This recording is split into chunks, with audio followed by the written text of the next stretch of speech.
सो entertainment industry में कुछ लोग ऐसे होते हैं जिन्हें आप पसंद करते हैं, कुछ ऐसे होते हैं जिन्हें शायद नहीं पसंद करते, लेकिन कुछ लोग ऐसे भी होते हैं जिन्हें आप पसंद करें या फिर ना करें, उन्हें आप इग्नोर बिल्कुल भी नहीं कर सकते। और आज हमारे शो पर एक ऐसी है एक्ट्रेस हमारे साथ जुड़ी हैं जिन्हें इग्नोर करना अपने आप में इम्पॉसिबल है। तो स्वागत करते हैं हमारे शो पर एक्ट्रेस खुशी मुखर्जी का। खुशी, बहुत बहुत स्वागत है आपका हमारे चैनल पर। कैसे हैं आप? मैं बिल्कुल ठीक हूँ, आप कैसे हो? बिल्कुल बढ़िया।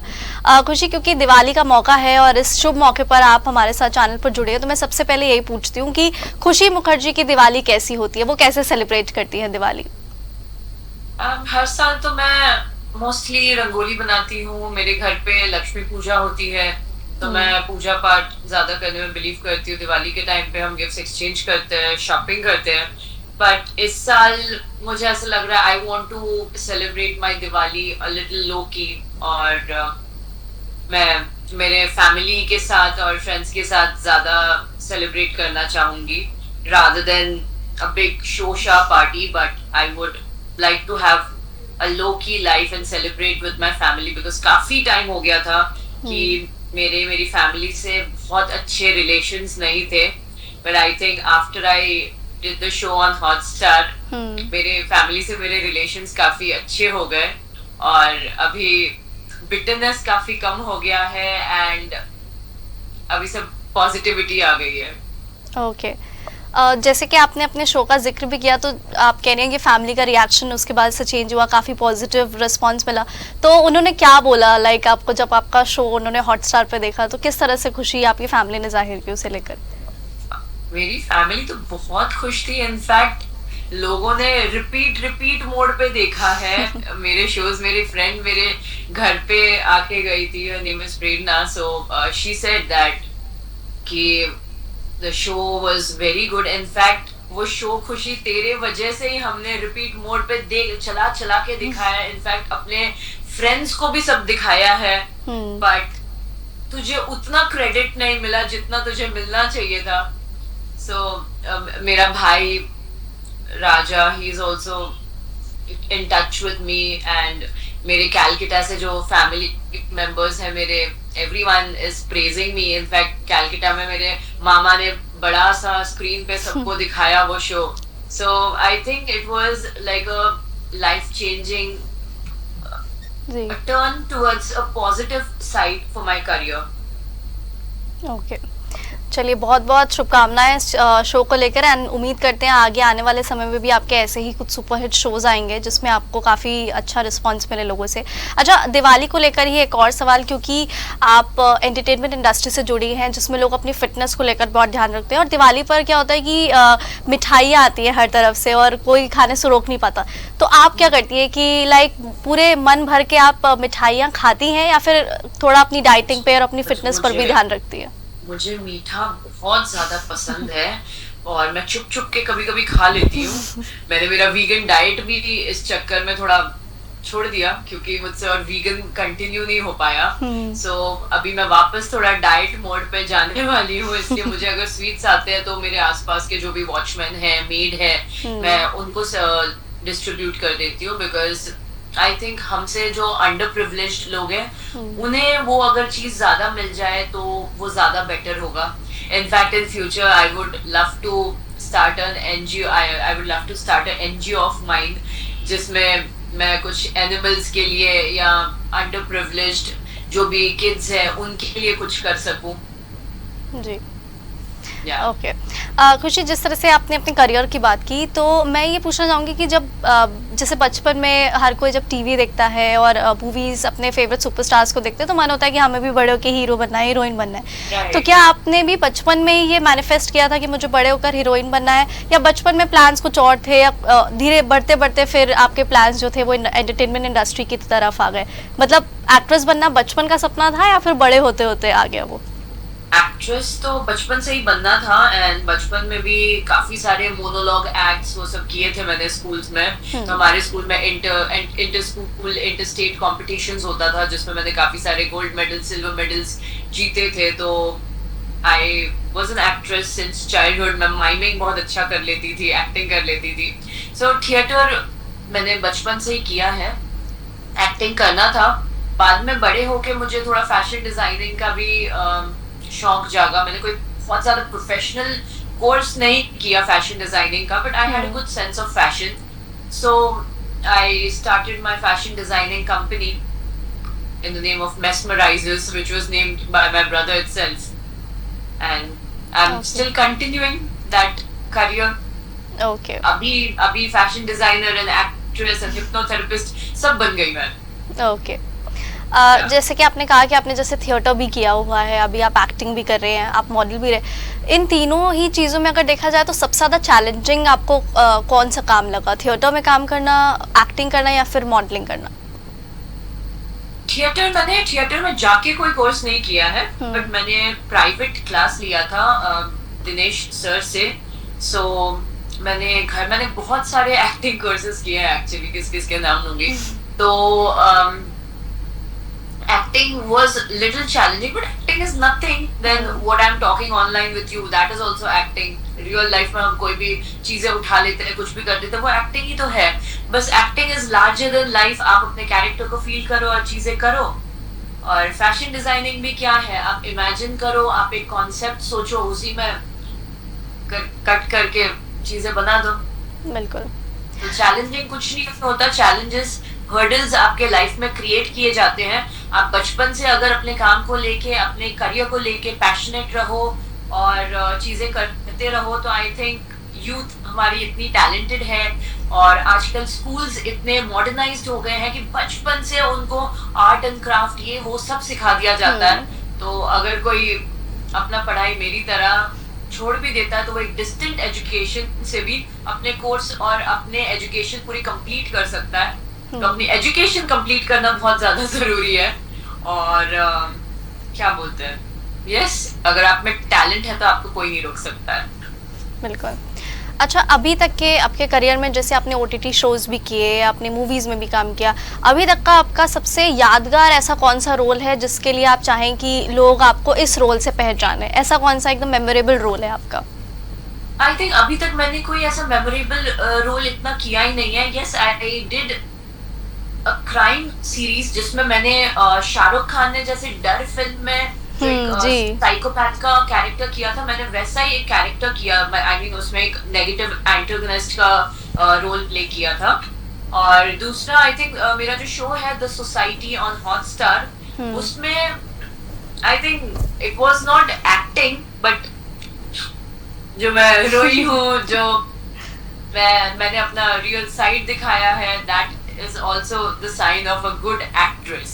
तो यही दो शोज आई थिंक मुझे मेरे यादगार रहेंगे.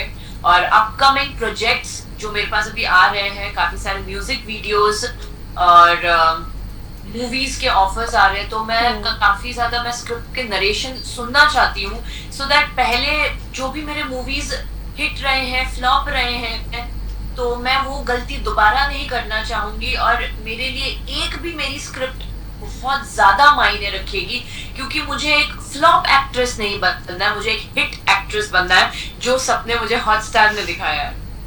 बिल्कुल. अगर मैं आपसे पूछूं कि आप अपने से 10 साल पहले की खुशी मुखर्जी को अगर कोई एडवाइस देना चाहें कि उसे ये करना चाहिए या फिर उसे ये नहीं करना चाहिए, तो वो एडवाइस क्या होगी? ये एडवाइस जरूर ये होगी कि I would really like to delete the tag of the bold actress, क्योंकि bold can be by choice, bold can be by statement, but ये जो गवर्नमेंट ने ये वेब सीरीज के जो चैनल्स भी अभी तक बंद कर दिए गए हैं, वो अभी तक जो वीडियोस कट कर करके मुझे बुली किया जा रहा है. मैं चाहूंगी, गवर्नमेंट से मैं रिक्वेस्ट करूं कि प्लीज, मैं हाथ जोड़ती हूँ कि मेरे वो वीडियोस हटवा दिए जाएं. और एडवाइस मैं यंगस्टर्स को यही करूंगी कि जब आपके पास कोई काम ना हो, तब आप बोल्ड की तरफ शिफ्ट कर लो. बट अगर आप में टैलेंट है और अगर आप में वो जुनून है, तो प्लीज आप वो बोल्ड कैरेक्टर्स मत करो. और मुझे एक दोबारा से फ्रेश स्टार्ट करने का मौका मिला है, तो इसीलिए मैं बोल्ड तो नहीं करना चाहूंगी. No bold for me. Okay.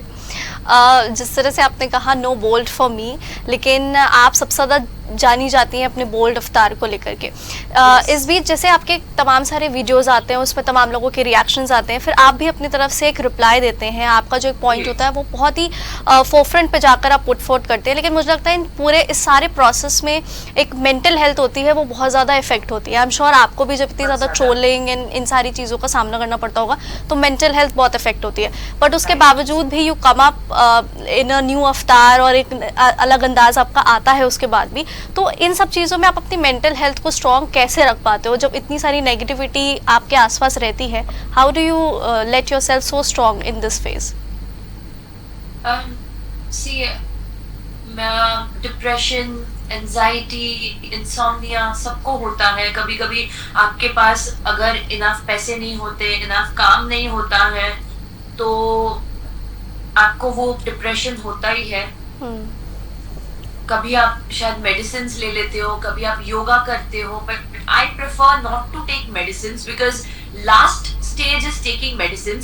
You can always do meditation और you can do hypnotherapy on yourself. And मैंने भी खुद पे हिप्नोथेरेपी अप्लाई किया है। वाटर टेक्निक होता है, मेडिटेशन होता है, और कुछ नहीं अगर हो तो जस्ट अपने आसपास की ग्रीनरीज देख लो, बर्ड्स देख लो, और सिर्फ अपने हैप्पी मोमेंट्स याद करो, because life is all about feeling and talking about positive things only. And आप पॉजिटिव लोगों के आसपास रहो, आप भी पॉजिटिव फील करोगे। राइट। अच्छा खुशी, जिस तरह से आपका क्योंकि करियर ही है, मोस्ट ऑफ द टाइम आपका कैमरे के सामने जाता है, लेकिन क्या अभी भी आज ऐसा होता है कि कभी भी जब कैमरा ऑन हो तो आप थोड़ी कॉन्शियस होती हैं, या now you are absolutely comfortable with the camera कि जब भी रोल हुआ and you are absolutely comfortable, या अभी भी कहीं ना कहीं वो नर्वसनेस होती है कैमरा रोल होने से पहले? कैमरा रोल होने से पहले थोड़ा नर्वसनेस तो ठीक है। क्या होता है एज एन एक्टर, जैसे ही आपके सामने ऐसे कैमरा लगा दिया जाता है, वैसे उसको समझ में नहीं आता है कि कौन से शॉट्स ले। जैसे वाइड शॉट हो गए, ओएस हो गया, और 3-4 कैमरास लगा के भी आजकल शूट हो जाता है। बट थोड़ा अंडर कॉन्फिडेंट रहना जरूरी है, क्योंकि अगर आप ओवर कॉन्फिडेंट रहोगे तो घमंड तो रावण में भी था, वो घमंड आपको कहीं नहीं लेके जाएगा। थोड़ा सा अंडर कॉन्फिडेंट रहना, थोड़ा हम्बल रहना जरूरी है।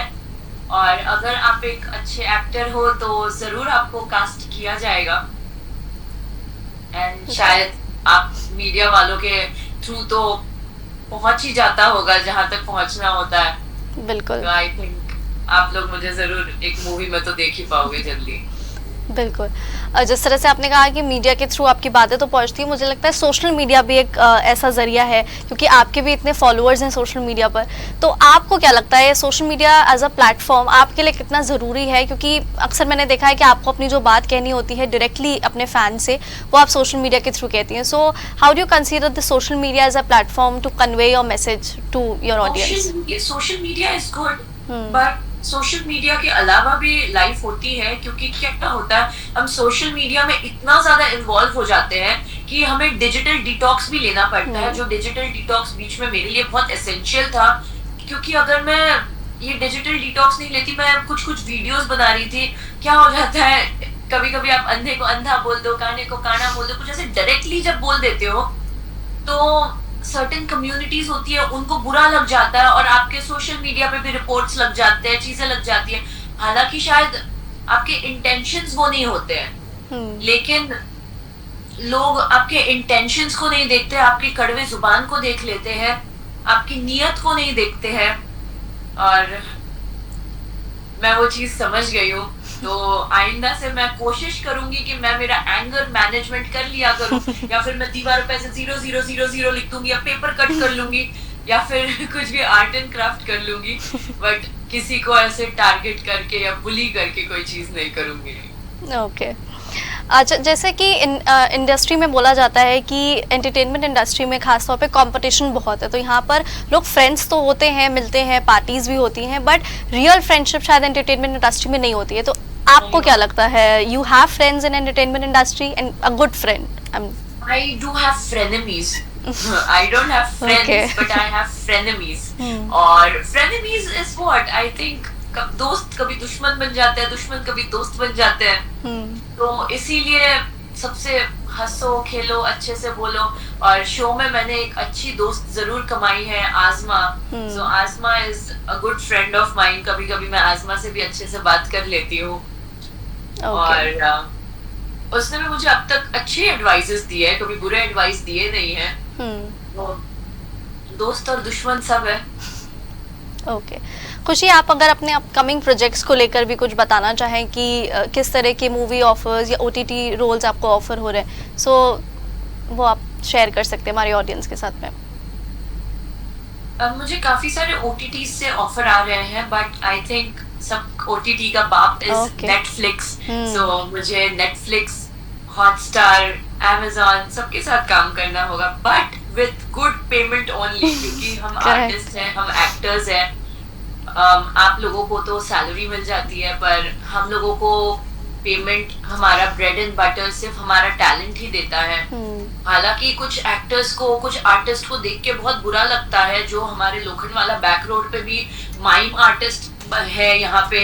इनफैक्ट यहाँ पे कितने सिंगर्स एंड कितने म्यूजिशियंस आजकल रोड पे हैं, उनको भी चांस नहीं मिलता है। तो I feel very obliged, but क्या करूं मैं। सबको काम मिलना चाहिए आई थिंक, और सबको एक अच्छा सैलरी जरूर मिलना चाहिए, पेमेंट जरूर मिलना चाहिए, क्योंकि we are all artist and we do deserve good payment for sure. Correct. और इसे लेकर अक्सर डिबेट्स भी हुआ करती हैं कि पेमेंट स्ट्रक्चर अच्छा होना चाहिए एंटरटेनमेंट इंडस्ट्री में, स्पेशली मेल्स एंड फीमेल्स को लेकर भी ये डिबेट अक्सर रहती है। सो आई एम श्योर आपकी बात जो है वो सही जगह तक का पहुंच जाए। Yeah so Khushi, if I want to ask कि इन नेक्स्ट 5 years आप अपने आप को, अपनी प्रोफेशनल लाइफ, अपने करियर को कहाँ पर देखना चाहती हैं? इन नेक्स्ट 5 years मैं अपने आप को एक अच्छे किसी लड़के से शादी किए हुई देखना चाहूंगी।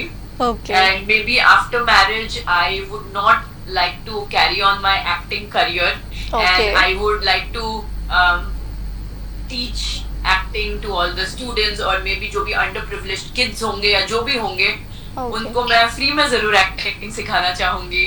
या फिर कोई जो जिनमें मुझे दिखेगा कि टैलेंट है, उनको ही जरूर अपने एक्टिंग स्कूल में मैं लूंगी। क्योंकि क्या होता है, बहुत से एक्टिंग स्कूल्स ऐसे हैं जहाँ पे पैसे तो ले लिए जाते हैं उनके नाम पे, पर कास्ट नहीं किया जाता है।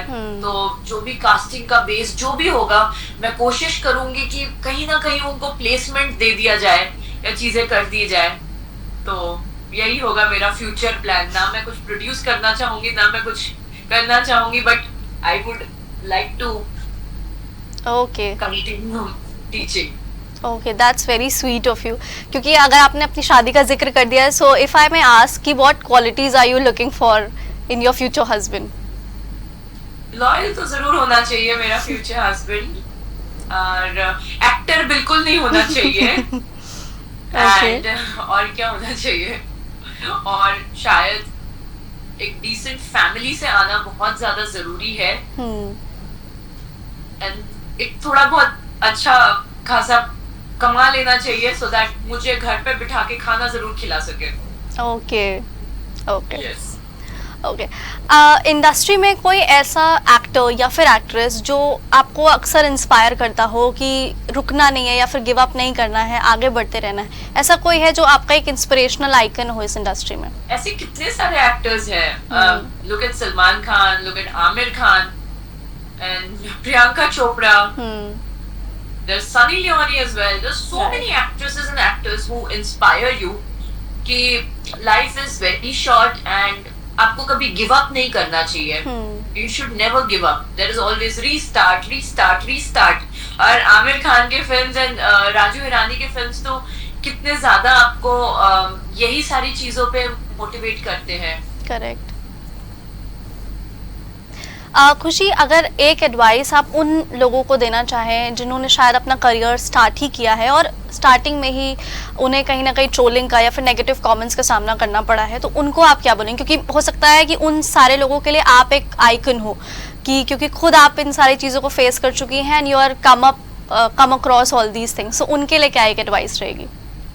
लाइक और कमेंट्स जो भी है ऑफ कर दो। और क्या है, अगर आपको सोशल मीडिया से इतना प्रॉब्लम आ रहा है और अगर कभी कभी मूड हो रहा है, टाइम पास नहीं हो रहा है, तो आप कमेंट्स पढ़ के रिप्लाई कर दो। या फिर पियानो है हमारे घर पे, पियानो प्ले कर लिया करो या चीजें कर लिया करो, so that you can feel good. और happiness is all about spreading around you, तो खुशियां बांटो, आपको भी खुशी मिलेगी। ओके तो वो और से ऐसे क्या काम है अपार्ट फ्रॉम एक्टिंग जिनसे कि खुशी मुखर्जी को एक्चुअल खुशी मिलती है? मुझे खुशी बांट के खुशी मिलती है। कोई अगर मेरे आसपास में इतनी सी भी रीजन के लिए खुश रहे तो मुझे अच्छा लगता है। और मुझे ऐसा लगता है कि मुझे कितना भी रुला दो या मुझे कितना भी दर्द दे दो, पर मैं किसी को तकलीफ नहीं दे पाती हूँ। शायद ये मेरी अच्छी क्वालिटी भी है और मेरी बुरी क्वालिटी भी है। कि मैं किसी को नाराज नहीं कर पाती हूँ और मैं किसी से पैसे भी नहीं मांग पाती हूँ। ओके खुशी, जिस तरह से आपने भी कई रियलिटी शोज में काम किया हुआ है, अभी इस वक्त अगर बात की जाए तो एक रियलिटी शो है जिसकी सबसे ज़्यादा चर्चा हो रही है, बिग बॉस। एक राइज एंड फॉल है, उसके भी कंटेस्टेंट्स हैं जिनकी चर्चा है। क्या आप इनमें से कोई एक रियलिटी शो को फॉलो कर रही हैं या फिर देख रही हैं? बिग बॉस तो हर किसी का सपना होता है, बिग बॉस में जाना। किसको नहीं जाना होता बिग बॉस में। बिग बॉस मैंने काफी सारे सीजन्स फॉलो किए हैं and I am a fan of big boss. Rise and fall मैंने नहीं देखा है, बट पवन सिंह के वजह से मैंने एक दो एपिसोड्स देख लिए थे। But yes, Bigg Boss is something I would love to be a part of. इस वाले सीजन को फॉलो कर रही हैं जो अभी इस वक्त चल रहा है? मैंने बहुत ज्यादा फॉलो नहीं किया क्योंकि मेरे पास इतने स्क्रिप्ट्स आ रहे थे, तो मैं स्क्रिप्ट्स भी पढ़ रही थी, चीजें कर रही थी, मैं राइटिंग कर रही थी, रीडिंग कर रही थी, तो बहुत ज्यादा फॉलो नहीं किया है। बट एक दो कंटेस्टेंट्स मैंने देखा, उनकी चर्चा हो रही है ऑनलाइन, जैसे तानिया मित्तल हो गए या और कौन है, I don't know, I have not heard or seen much about.